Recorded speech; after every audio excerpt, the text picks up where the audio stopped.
Elles participent au maintien de la vie sur Terre. Elles sont les éponges et les reins de la nature. Un rôle épurateur. Les zones humides sont célébrées à travers la journée mondiale qui leur est dédiée et mise en valeur ici par l'Agence béninoise de l'environnement, l'ABE. La zone humide, c'est là où la terre touche les eaux.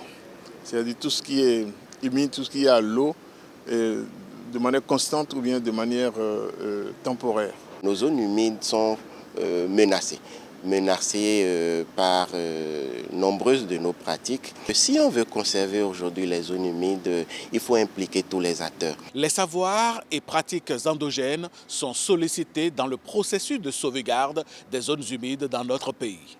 Il y a des espaces dans l'eau où on dit qu'il ne faut pas y toucher. Et c'est protégé, on a peur d'une représentation spirituelle qui fait que les populations ne touchent pas à cette zone. Les populations endogènes avaient souci de préserver la ressource pour pouvoir l'utiliser de manière durable. Dans ces zones de frayère, on ne touche pas pour permettre aux espèces halieutiques de venir pondre, de venir mettre bas, etc., les espèces. Et quand ces espèces grandissent maintenant, ils vont dans les autres parties des zones humides où les populations ont la liberté d'exploiter.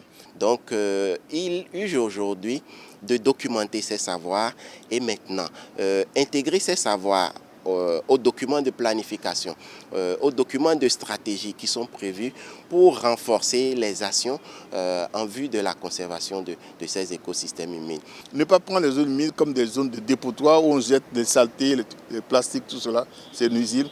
Et on a besoin de la population pour nous aider à préserver ces zones humides-là. Les populations au Bénin sont invitées à s'impliquer activement dans la défense et la protection de ces espaces humides vitaux pour leur survie.